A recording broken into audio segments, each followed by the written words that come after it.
Good morning, Bluewater Church. We're so glad that you are joining us online this morning. I have a couple quick announcements for you before we transition into our message today. First, the best way to stay in touch with everything happening with Bluewater is to sign up for the email list. So if you haven't already, go to bluewaterchurch.ca, click on sign up for email list, and that will lead you through a form so that you can be in the know. Every Thursday, we are having an email sent out with weekly news, and so we'd love for you to get on that list and just stay in the know about everything that's happening with Bluewater right now. And if you have a question right now and you're not sure who to ask during this time of transition, please send an email to office@bluewaterchurch.ca and we will get back to you. And we are now meeting in person every Sunday morning at the Bridge in downtown Kincardine at 10:30 a.m. We would love to see you there for worship and a message, and we have coffee and snacks, and it's just great to be together in community. So we'd love to see you. During these past few weeks, as we are in this time of transition, we have been focusing on some of the fundamentals of our faith. And 2 weeks ago, we looked at the prayer that Paul had for the Ephesians, where he was expressing what his desire was for the Ephesians to experience in their journey, their walk with God. And we're reminded that it's God's power that strengthens us, that it's His love that anchors us, and His abundance that propels us forward. Then last week we were talking about the central thing that Jesus calls us to, the great commandment, to love God with everything that we are and to love everybody. And today we are focusing on that centerpiece, the foundation of our faith, the thing that the church is built on, and that is the resurrection of Jesus. And so we're going to hear from Stanley this morning, but that video sermon is not part of this video that you are watching right now. So you are going to click on the link to that video that is in the description of this video to watch that message this morning. It is actually an Easter message of his, and while it's not Easter today, an Easter message is appropriate every day of the year because it is the centerpiece of what we believe, the resurrection of Jesus. And so I invite you now to click on that link to watch that video, and then you can head back to this one and join us for the closing song this morning. Blessings to you as you follow Jesus and as we worship together this morning.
That encourages you today. That's what we stand on. It's the foundation of our faith. As we close today, we just want to leave you with a couple announcements, and then of course we have coffee. So just a reminder, if you haven't signed up for our email list, it is the best way to stay in touch with everything that's happening here at Bluewater. So you can go to bluewaterchurch.ca to sign up for the email list. And if you have questions that you're just not sure who to ask in this transitional time, you can send an email to office@bluewaterchurch.ca. And thank you, Chev.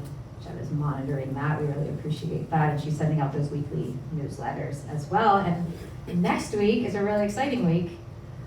Here at Bluewater at 10:30 in the morning. We won't have a normal service, and Marilyn's just going to remind us what is happening next Sunday. Next Sunday at 10:30, we're going to gather here for breakfast. It would be great if you know you're going to be able to make it next Sunday, if you could let me know that before you leave.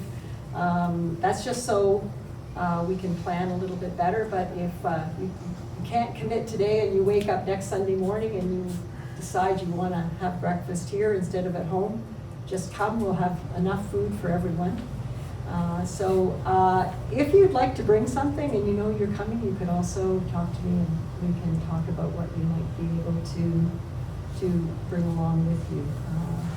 Also, if you're interested in making coffee for Sunday morning, you could also let me know that, because we're trying to fill up a bit of the coffee roster so that the same people are making it every Sunday morning. So hopefully we'll see you all here next week. If you were part of our Supper and Stories events that took place last year, the breakfast brunch is going to be similar in format.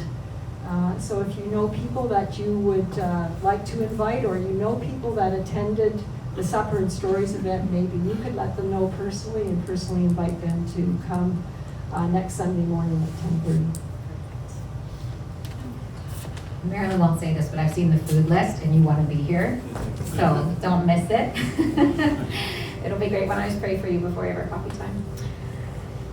Jesus, you are our King, and there is no other King like you. Just amazing how you have sacrificed for us, put us first, and showed us what real love looks like. And so we just pray that you will enable us and help us to respond in our devotion and our love to you, and to live out lives that demonstrate that to everyone around us. Thank you for this community. I pray that you will bless each one into their coming week and encourage their hearts and provide all they In Jesus' name, amen. Enjoy your coffee.